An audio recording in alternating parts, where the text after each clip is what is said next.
everyone, it's Beth from Sweethearts. I'm back with Bailey and we're going to show you an infinity knotted ponytail. It's really easy, you just need a topsy tail, a model and a bobble. So I'm going to just leave out a section of hair from the side, and this is going to be our knot, the hair that we do the knot with.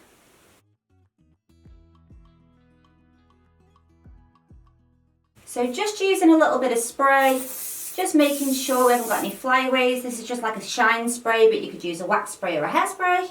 So I'm just placing the hair into a low ponytail.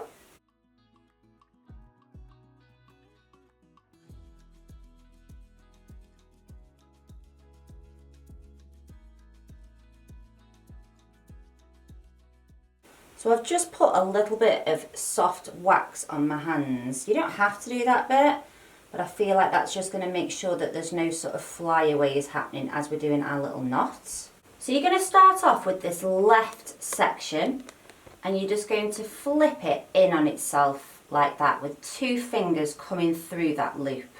You're then going to pick up your right section.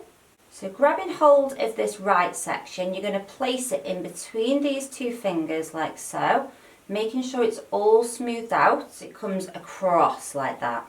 Next, you're going to get your little topsy tail, okay? So you're going to go through this bit, over that bit and through this bit. So topsy tail is going to come in, it's going to go through there, over the top, like so, and then it's going to come through this bit here.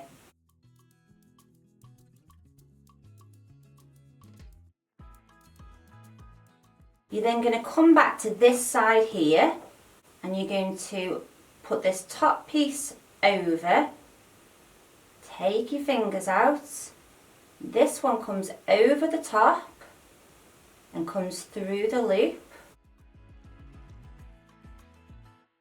and then you're gently just going to pull this through.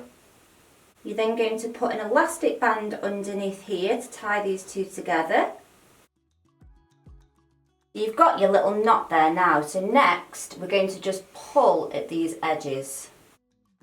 So we've just left out these little bits from the front, which obviously is optional, and then you've got that nice sweep to the sides, and then just a bit more fancy than a regular ponytail because of the knot, and that's what it looks like from the back.